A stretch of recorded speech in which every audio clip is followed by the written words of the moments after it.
محبت کے ساتھ درود پاک پڑھ لیں، پھر بات شروع کی جائے۔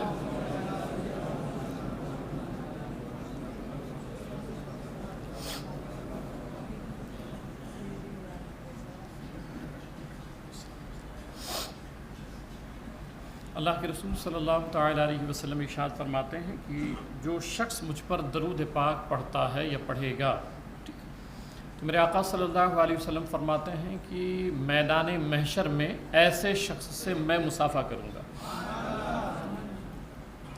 تو اب اگر حضور صلی اللہ علیہ وسلم محشر میں آپ سے مصافحہ کر رہے ہیں، کس عمل کی بنیاد پہ؟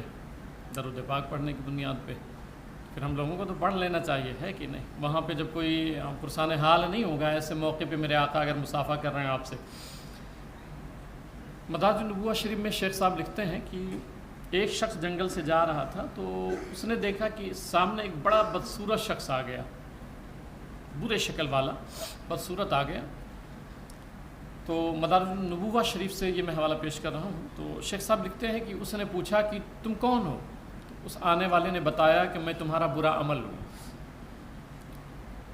تمہارا اعمال بد ہوں، برا عمل ہوں تمہارا۔ اس شخص نے سوال کیا کہ تم سے نجات کیسے ملے؟ خود بد عمل سے ہی پوچھ لیا کہ تم سے میں بچنا چاہتا ہوں، کوئی ایسا عمل بتاؤ کہ میں بچ جاؤں تم سے، یہ بد اعمالیاں مجھ سے نہ ہوں۔ تو اس بد صورت نے جواب دیا، بد عمل نے جواب دیا کہ ایک ہی صورت ہے وہ، اور وہ یہ صورت ہے کہ حضور صلی اللہ علیہ وسلم پر کثرت کے ساتھ درود پاک پڑھا جائے۔ یہ وہ صورت ہے کہ ہم برے عمل سے بچ سکتے ہیں۔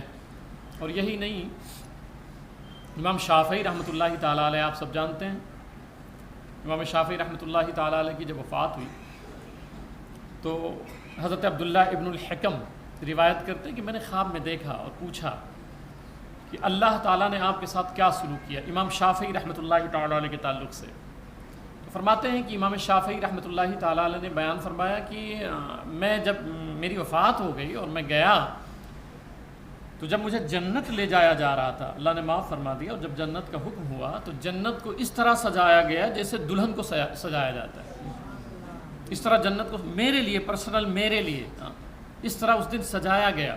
اور فرماتے ہیں کہ جب میں جا رہا تھا تو ہیرے جواہرات میرے اوپر پھینکے جا رہے تھے خوشیوں کے ساتھ، فرشتے لے کے جا رہے تھے۔ تو اب حضرت عبداللہ سوال کرتے ہیں کہ امام شافعی رحمۃ اللہ تعالیٰ علیہ سے کہ یہ جو شان آپ کی ہوئی اور یہ معاف کر دیا گیا، اور اس شان سے آپ کو جنت میں لے جایا گیا، تو اس کی وجہ کیا تھی؟ وہ ہمیں بتا دیں۔ تو امام شافعی رحمۃ اللہ تعالیٰ علیہ فرماتے ہیں وجہ یہ تھی کہ میں نے ایک کتاب لکھی تھی اپنی، اس کتاب کا نام ہے الرسالہ، ٹھیک ہے، ابھی بھی وہ کتاب ہے۔ تو فرماتے ہیں وہ جو میں نے کتاب لکھی تھی اس میں حضور صلی اللہ علیہ وسلم پر درود پاک لکھ دیا تھا میں نے، تو وہ جو میں نے درود لکھ دیا تھا اس درود پاک کی برکت سے اللہ نے مجھے معاف فرما دیا ہے اور اس شان سے جنت میں داخلہ عطا فرمایا ہے، ٹھیک ہے۔ یہ ہے امام شافعی رحمۃ اللہ تعالیٰ علیہ کا فرمان۔ سمجھانا یہ چاہتا ہوں کہ ہمیشہ، ہر لمحہ، ہر گھڑی، کل میں نے بچوں سے کہا کہ بیٹے ایسا کریں کہ آپ حجرِ صلاۃ میں اب جوڑ لیں، کئی مہینے ہو گئے ہیں تو جوڑے نہیں تھے سب کہ بھئی کتنے درود پاک پڑھے گئے۔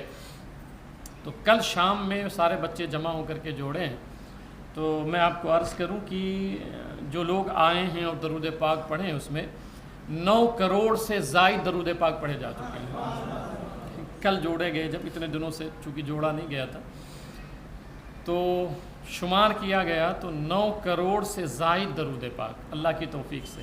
کتنے خوش نصیب ہیں وہ لوگ کہ جن کو حضور صلی اللہ علیہ وسلم نے یہ توفیق دے دی ہے کہ وہ سرکار پہ درود پاک پڑھیں، کتنے خوش نصیب ہیں۔ تو اس لیے اپنی بخشش کے لیے ایک مرتبہ محبت کے ساتھ اور درود پاک پڑھ لیں، پھر بات شروع کی جائے۔